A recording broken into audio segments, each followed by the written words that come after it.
देखो एक तो फॉर्मूला है ना, पहले साधारण ब्याज का फॉर्मूला देख लेते हैं ना। साधारण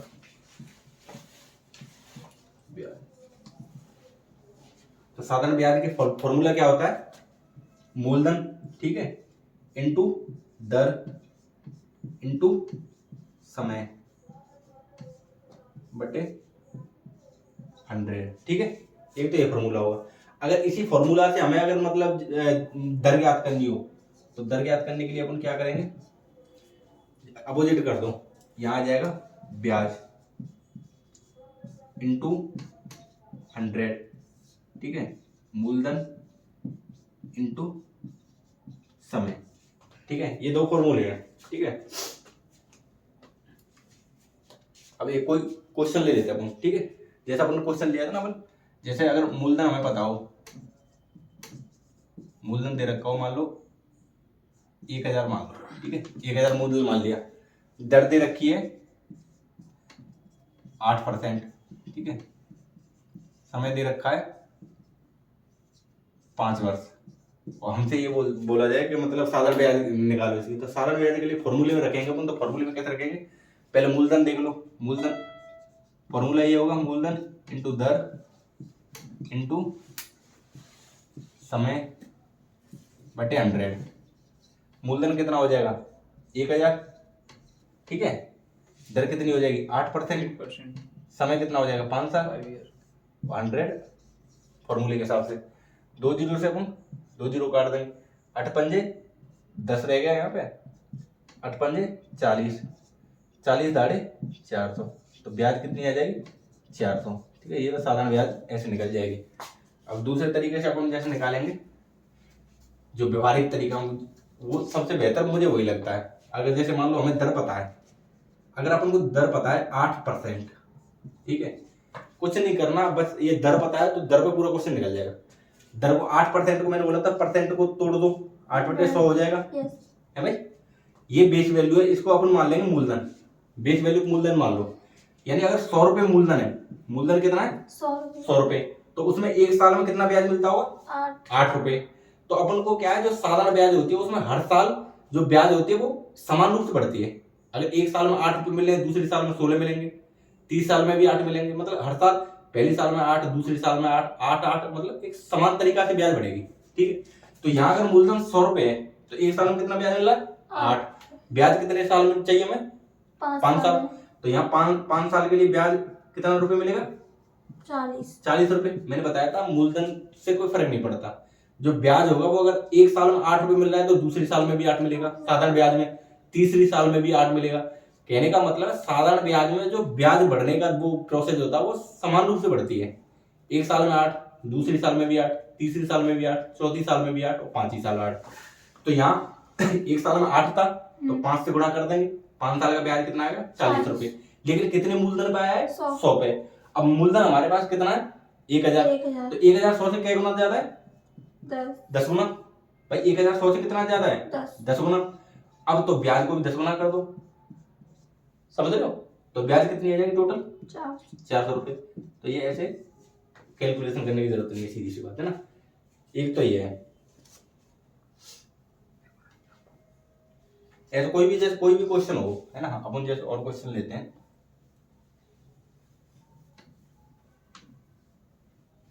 दूसरी चीज क्या है, जैसे अगर कुछ ऐसे दे रखा है, मान लो मूलधन है 1200 रुपए, ठीक है सर, और दर है 4.1/2%, ठीक है, और समय दे रखा है 6 वर्ष मान लो, ठीक है। तो अब इसमें क्या है, अपन अगर 4.5 वर्ष अगर अपन बेसिक लेके जाएंगे ना फॉर्मूले से, तो क्या थोड़ा सा कैलकुलेटिव हो जाएगा, थोड़ी सी कैलकुलेशन हो जाएगी। अगर अपन 4.5% को पहले वो फ्रैक्शन है 4.1/2%, इसको थोड़ा सा सॉल्व कर लो आसान। 4 दूनी 8, 1 9, 9/2%, है ना, 9/2%। 4 दूनी 8, 1 9, 9/2%। जी अभी देखो 4 दूनी 8, 1 9, 9/2%। अब इसको और सॉल्व कर लो 9/2% को। आपने अभी 2 क्यों रखा है ये बताओ मुझे, पहले 4 दूनी 8, 8 1 9 कर लिए। 9/2 9/2 क्यों किया आपने? 9/2 क्यों किया ये? 9.2 कहाँ करा मैंने? ये क्या किया ये? 9/2% नहीं किया आपने? 9/2% है। अब 9/2% को भी अपन सॉल्व करेंगे, तो 9/2% को सॉल्व कैसे करेंगे? 9/2% को तोड़ दो, परसेंट को तोड़ने के लिए 1/100, ठीक है। 9 एकम 9, 100 दूनी 200, ठीक है। अब इस 9/200 को इधर ले लो समझने के लिए, 9/200। मैंने बताया था जो नीचे वाली बेस वैल्यू को मूलधन मान लो, ठीक है। तो अगर 200 रुपये मूलधन है तो एक साल का ब्याज कितना है? 9 रुपए। अब हमसे पूछ रहा है कितने साल का ब्याज? 6। तो 200 रुपये का 6 साल का ब्याज कितना हो जाएगा? 54 रुपए। 54 रुपये ही होगा भाई। लेकिन अभी एक ब्याज कितने का पूछ रहा है? 1200 रुपये का। मूलधन यहाँ पे कितना था? 200। अब 200 से 1200 कितने गुना ज्यादा है? 6 गुना। भाई 200 रुपये पे मूलधन पे हमने ब्याज निकाली, 6 साल की 54 रुपये निकली थी, लेकिन एक्चुअल में हमारे पास रुपए कितने? 1200। तो 1200 200 से कितने गुना ज्यादा है? 6 गुना। तो ब्याज को भी 6 गुना कर दो, 54 × 6 कर दो, तो कितनी आ जाएगी? 6 × 24 की 4, हाथ ले बची 2, 6 × 30 2 32, 324 रुपए। समझ रहे हो? ऐसे करना है। नेक्स्ट एग्जांपल देख लो एक बार, है ना, थोड़ा सा कैलकुलेशन बढ़ा देते हैं इसमें। मान लो मूलधन हो 12,250, ठीक है। दर ले लो 1.25%, समय ले लो 25 साल, 25 वर्ष, है ना। अब देखो अपन को करना दर से ही है, दर को उठा लो, इधर दर लिख लो। दर कितनी है? 1.25% है जी। तो 1.25% को तोड़ने के लिए इंटू करेंगे 1/100, ठीक है। यानी कि 1.25/100। अब ये दो चीजें है इसमें, एक चीज एक कर सकते हैं अपन। अगर पॉइंट के बाद 2 जीरो हैं, तो अगर पॉइंट ऊपर लगाओ उसके बाद दो अक्षर आ रहे हैं, तो यहाँ पे इंटू करके 2 जीरो बढ़ा दो एक के बाद। समझ रहे हो? एक के बाद 2 जीरो बढ़ा दो अगर पॉइंट के बाद 2 शब्द है। अब यहाँ से पॉइंट हट गया, ठीक है। तो ये यहाँ पर क्या आ गया है? 125 अपॉन 10,000, ठीक है। 25 पंजे 125, 25 चौक 100, 400, 5 एकम 5 80 आ गए।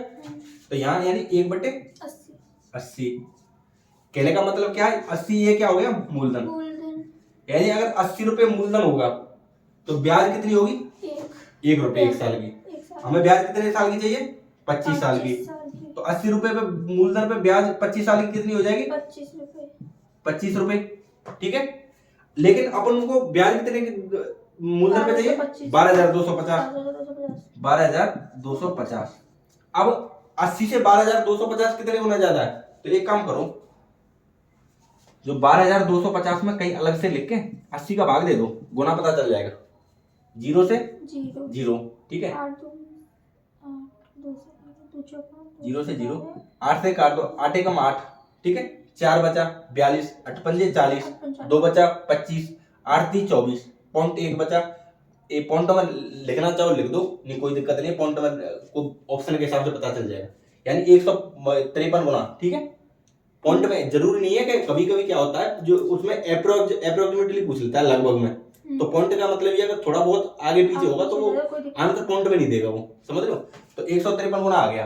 तो 153 से अब यहाँ पे 25 रुपए था ना, उसमें 153 से मल्टीप्लाई कर दोगे तो ब्याज भी कितनी आ जाएगी फिर? 25 से 25 थी 75 की 5 आंसले बची 7, 25 पंजे 125, 125 7 कितने हो गए? 132, 2 आंसले बची 13, 25 से 25 25 और 13 25 13 कितने? 38। तो कितनी ब्याज हो जाएगी? लगभग 3825 रुपए। समझ रहे हो? ऐसे कर दिया। अगर कितना भी जैसे कैलकुलेशन वाला भी होगा ना तो आसानी से सॉल्व हो जाएगा, ठीक है। ये तो वैसे इतना कैलकुलेटिव देगा नहीं वो, ठीक है। दो चीज और देखते हैं अपन। देखिए कुछ एक चीज इसमें कुछ ऐसे है, अगर जैसे ये अब तक तो क्या था, अगर ब्याज वार्षिक हो, जो दर है वो वार्षिक हो। अगर मान लो दर अर्धवार्षिक हो, ठीक है, इसमें इसमें क्या होता है, जैसे ये मान लो तुम मूलधन दे रखा है, मान लो 1,000 रुपए, ठीक है, दर दे रखी है 4%, ठीक है, समय दे रखा है 1/1/2 वर्ष यानी 1.5 साल, ठीक है। तो इसमें अपन को करना क्या है, अगर दर अर्धवार्षिक दे रखी हो तो इसमें क्या होता है कि दर को तो कर दो आधा, दर को आधा कर दोगे और समय को क्या कर दोगे, दोगुना, ठीक है। जैसे दर अगर 4% है, 4% का आधा, 4% का आधा कर दोगे तो 2% रह जाएगी, ठीक है। और समय को 1.5 दोगुना कर दोगे तो कितना हो जाएगा, 3 वर्ष। बाकी अब सेम है, अब कितने 2% ब्याज, तो 2% यानी 2/100, ठीक है, 2/100 यानी अगर मूलधन 100 रुपए है, मूलधन कितना 100 रुपए, तो एक साल में ब्याज कितनी, 2 रुपए, एक साल में ब्याज कितनी, 2 रुपए। लेकिन ब्याज कितने साल की चाहिए हमें, 3 साल की, तो 3 साल की ब्याज चाहिए तो कितनी, 100 रुपए में कितनी होगी, 6 रुपए। लेकिन अब ये मूलधन कितना था, 1,000 रुपए, तो 100 से मूलधन 1,000 रुपए कितना गुना ज्यादा है, 10 गुना, 10 गुना ही तो ज्यादा है, 10 गुना ज्यादा है, तो यहाँ ब्याज को भी 10 गुना कर दोगे तो ब्याज कितनी हो जाएगी, 60 रुपए, ठीक है। तो 60 रुपए ब्याज आ जाए, ठीक है, इसमें कोई दिक्कत थोड़ी है। बस अगर दर अर्धवार्षिक दे रखी होगी तो आधा कर देंगे, अगर त्रैमासिक दे रखी होगी ऐसे करके तो उसका मतलब ये 4 गुना कम कर दोगे, ठीक है, 4 का भाग दे दो, बाकी समय को 4 गुना कर दोगे। अब कुछ अलग देखते हैं क्वेश्चन है, और देखो आप क्वेश्चन क्या कह रहा है अपन से, ये कह रहा है एक निश्चित ब्याज की दर पर ₹800 3 वर्षों में 956 रुपए हो जाते हैं। यदि ब्याज की दर 4% बढ़ा दी जाए तो ₹800 3 वर्षों में कितनी हो जाएगी, ठीक है। मैथ का एक उसूल होता है कि अगर मैथ में अपन कोई क्वेश्चन कर रहे हैं तो उसको टुकड़ों में करना है अपन को, ठीक है ना, टुकड़ों में करना है। ये क्वेश्चन अपन को पहले यहाँ तक सॉल्व करना है, उसके बाद फिर बाकी क्वेश्चन करना है, ठीक है। पहले अपन यहाँ को जो यूनिवर्सल फॉर्मूला जैसे करते हैं ना, उस फॉर्मूला को लिख देते हैं एक बार ना, साधारण ब्याज का फॉर्मूला है ना,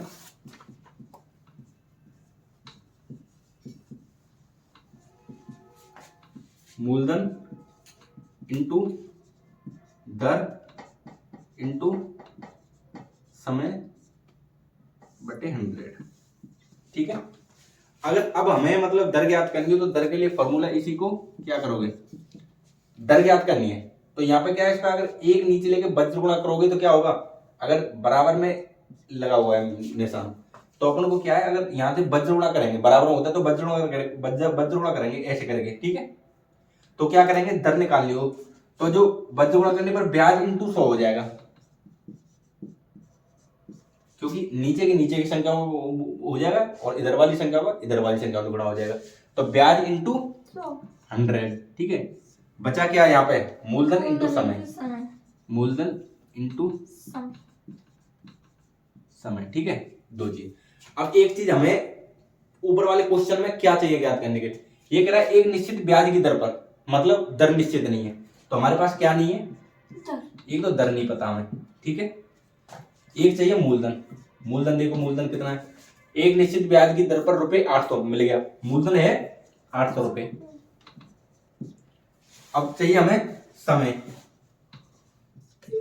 समय कितना है 3 वर्षों में, तो समय कितना है 3 वर्ष, ठीक है।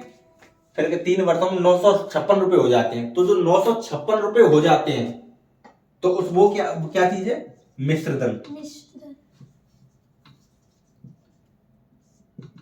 कितना 956 रुपए। कहने का मतलब है अगर कोई भी राशि अगर ऐसे आए क्वेश्चन में कि इतने रुपए हो जाते हैं, अगर ऐसे बताए हो जाते हैं, समझ रहे, तो वो मिश्र धन है, उसमें ब्याज इंक्लूड है मूलधन के साथ। यानी जो मिश्र धन है अपना, तो मिश्र धन क्या क्या चीज है, मूलधन है मिश्र धन के अंदर, और एक क्या है ब्याज। मूलधन और ब्याज दोनों जुड़ के क्या बनता है, मिश्र धन। तो कहने का मतलब हमारे पास क्या है, यहाँ हमें क्या ज्ञात करना है, दर, ठीक है। तो हमारे पास मूलधन है, समय है, ठीक है, मिश्र धन है, तो यहाँ से अपन एक चीज देखते हैं, यहाँ लिखते हैं मूलधन, ठीक है, यहाँ लिखते हैं मिश्र धन। मूलधन कितना है 800 रुपये और मिश्र धन कितना है 956। ठीक है करो 956 रुपये। अब इनके जो बीच का गैप है कितना है 156 रुपये। अब ये 156 रुपये क्या होगा, ये होगी ब्याज।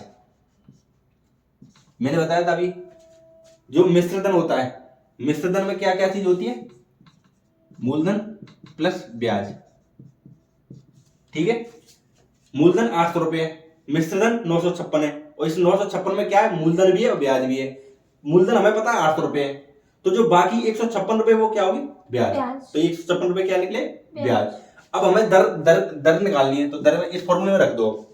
ब्याज कितनी दे दी हम हमारे लिए 156 रुपये इंटू 100, ठीक है। मूलधन कितना है 800 दे रखा है, समय कितना है 3 वर्ष, ठीक है। 2 जीरो से 2 जीरो, ठीक है। 3 से 5 15, 6 में 3 दूनी 6, ठीक है। कितना है 52/8, यानी 8 से 8 से 48, 4 बचा, पॉइंट लग जाएगा 58, 40, कितना परसेंट आ गई इधर 6.5%। तो ये एक निश्चित ब्याज की दर पर 800 रुपए 3 वर्षों में 956 रुपए हो जाते हैं। तो इसका मतलब कौन सी दर क्या रही होगी, 6.5 रुपए, ठीक है। अब आगे पढ़ते हैं। अब ये कह रहा है ब्याज की दर 4% बढ़ा दी जाए, तो पहले ब्याज बराबर 6.5%, ठीक है। ब्याज 4% बढ़ाने पर 6.5% में 4% और जोड़, जो बढ़ा रहा है, तो ब्याज कितनी हो जाएगी 10.5%, ठीक है। 10.5% है ना। अब क्या कह रहा है, ब्याज की दर 4% बढ़ा दी जाए तो रुपए 803 वर्षों में कितने हो जाएंगे, यानी मिश्रधन पूछ रहा है, ठीक है। तो एक काम करते हैं, अब यहां ऐसा करो, ऊपर से मिटा दूं क्या, चलो यहां नीचे लिख देते हैं। अब यहां लिख लो मूलधन कितना है नया वाला 800 रुपये, 800 रुपये बोल रहा है ना, मूलधन 800 रुपये है ना। समय कितना देर, कितने समय के लिए बोल रहा है 3 वर्ष। दर हमें मिलेगी, दर कितनी है 10.5%, जुड़ जाएगी ना। ये पूछ रहा है यदि ब्याज की दर 4% बढ़ा दी जाए, अब 4% उस 6.5 में जोड़ने के बाद तब वो मिश्रधन पूछ रहा है, हमसे पूछ रहा है वो क्या, मिश्रधन। तो मिश्रधन में क्या है, मूलधन प्लस ब्याज। तो इसका मतलब हम पहले ब्याज निकाल दें, ब्याज को मूलधन में जोड़ देंगे, ठीक है। तो अब यहां से ब्याज कैसे निकालेंगे, ब्याज का फॉर्मूला अपन को पता है, मूलधन इंटू दर इंटू समय अपॉन 100, ठीक है। या तो ऐसे कर लो, ऐसे करोगे आप क्या आएगा 800 इंटू दर कितनी है 10.5, समय कितना है 3 वर्ष, कितने 100 फॉर्मूले के हिसाब से ना, 2 जीरो से 2 जीरो, ठीक है। अब 3 से 10.5 को वो करेंगे और मल्टीप्लाई, 3 5 15, 5 हाथ ले बची 1, 10 3 30, 1 31, यानी 31.5 में 8 से मल्टीप्लाई कर दो, देखो नहीं रहा होगा यार, 1 मिनट ऊपर ले लेता हूँ थोड़ा सा, यहाँ से ऊपर इधर ले लेता हूँ, यहाँ साइड इधर ले लो। मूलधन हमारे पास कितना था 800 रुपये, ठीक है। समय 3 वर्ष, ठीक है। दर अपने पास कितनी थी 10.5%, है ना। एक या तो इसे सीधा कर लो, दर के हिसाब से कर लो। दर बराबर कितना है 10.5%, प्रतिशत को अपन तो प्रतिशत को ऐसे लिख सकते हैं 10.5/100, है ना। इसका मतलब क्या है, अगर बेस वैल्यू 100 रुपये मूलधन है, बेस वैल्यू 100 रुपये मूलधन मान लिया, बेस वैल्यू 100 रुपये है, 100 रुपये पे एक साल में ब्याज कितना मिल रहा है 10.5, तो मैं ब्याज कितने साल का चाहिए 3 साल का, तो 3 साल में इससे मल्टीप्लाई कर दो, यानी कितना ब्याज मिलेगा 31.5 रुपये। तो 100 रुपये पे 3 साल का ब्याज कितना मिलेगा 31.5 रुपये। लेकिन मूलधन एक्चुअल में कितना है? 800 रुपए। 800 रुपए क्या गुना ज्यादा है? 8 गुना। तो ब्याज को अपन 8 गुना ज्यादा कर देंगे तो कितना है? 8 45 जीरो हाथ ले बची 4, 8 1 8 4 वाले 2 हाथ ले बची 1, 8 3 24 1 25, 252.0। तो पॉइंट के बाद जीरो का कोई मतलब नहीं, तो जीरो मिटा यानी कितने ब्याज कितनी मिल गई? 252 रुपए। ब्याज कितनी मिल गई? 252 रुपए। 252 रुपए। अब वो हमसे पूछ क्या रहा था? मिश्र धन। मिश्र धन। तो मिश्र धन में क्या हो जाएगा? मूलधन प्लस ब्याज। मूलधन कितना? 800, ब्याज 252। तो जोड़ दें कितना आ जाए? 1052 रुपए। ये आंसर आ जाएगा, समझ रहे?